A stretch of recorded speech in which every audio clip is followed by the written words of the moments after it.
Hello there, fellow creative. Welcome back to Walking Through Flowers. Today I'm going to show you a super easy intro to printmaking and stamp making. So I went and got some supplies, including these adorable erasers. I actually thrifted these, and they are just going to work absolutely perfect for this project. So what I did to start off with, I decided to print off my logo elements, so I sized them down in Affinity Designer. It's just like Illustrator, but way cheaper. So what's key here is you have to print off your image. One, you have to print it in reverse because it's a stamp, it's going to be in reverse. But you also have to use a toner-based printer, otherwise they're not going to transfer onto the eraser, so you can't use a laser printer.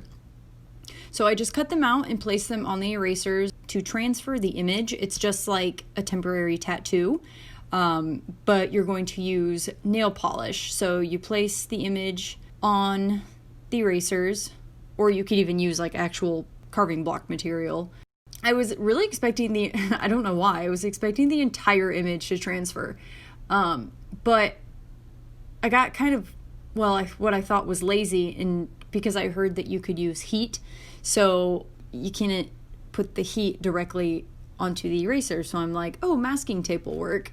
No. Watch this pause here. Oh, yeah, I fucked up. So I made it way too hot and pressed it down too hard, and not only did it not transfer, I mean, it did a little bit, but it totally melted the eraser.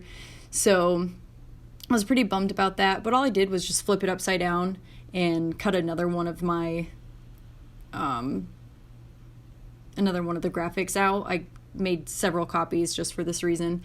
So decided to go ahead and keep going with I guess it's the acetone, that really makes that toner, some sort of chemical reaction. I don't know.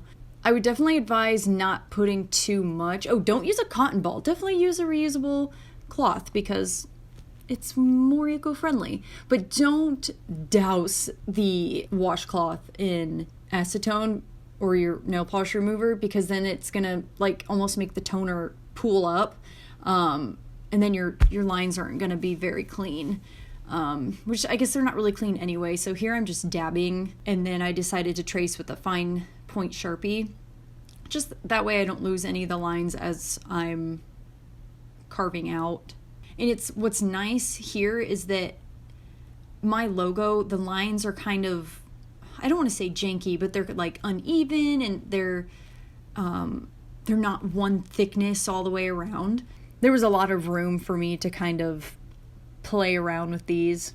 I did finish that yellow one off camera because the adhesive from the masking tape like got all over the eraser, and it was driving me nuts.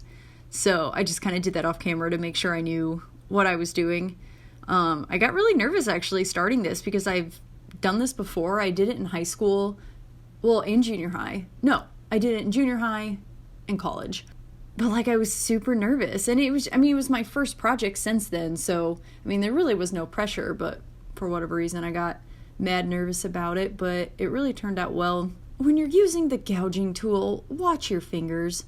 You'll see in a little bit here. Oh, right here. I use an X-Acto knife, and which is great. Use an X-Acto knife if you need to get into like small corners or like those little shapes inside that flower, but don't poke yourself. Oh my God, did I poke myself and it hurt so bad. So safety, people, because and go slow. You have got to go slow, I realize with this, because if you don't, you like could go into your image and then like you're fucked. You can't really go back. You kind of just have to take more away. So as I was going along, I used the inking pad and did some like samples. So I just kept refining it. All the pieces that I chopped away, those big chunks, they are erasers, so I actually kept those because they're like really good erasers. That way there was less waste. And this project really is meditative. Like once you get it down, you just kind of get into the groove of it, and it is pretty fun. And once you get some ink on them, it's a lot easier to see the image. and to see what else you need to take away, what you need to refine. To wash the ink off, I just used soap and water. So I got these little pieces of wood that I glued them onto, so they were like an actual stamp, a lot easier to get an even press with, if you will. And I was sure to make sure that the adhesive was like an even coat. That way they didn't dry uneven on the blocks of wood. Again, just to make sure you've got a good transfer. And I would definitely suggest storing these, like once you wash them and everything and they're dry, store them in a plastic bag or something that's sealed so that they don't dry out, because like rubber bands dry out like crazy. I'm pretty sure I've seen erasers that dry out, but it's just a good idea to store them in something to keep them nice. And this is what they look like. I think they're so freaking cute, and they're pretty janky, but again, it was my first project. And I'm pretty happy with them. I'm going to do more. You may have seen in the beginning I had a bigger eraser. I've got a project in the works for that. So I got to use these on a thank you card for an Etsy order, which is what I wanted to use them for. They don't do super well on those bubble envelopes just because it's not a flat surface.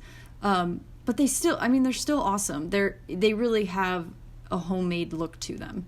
So check them out. These are these awesome logo element stamps. And if you have any questions, just put them in the comments below. Try to answer your questions to the best of my ability. Again, this is my first project, and I think they turned out really dope. Thanks so much for watching. Bye.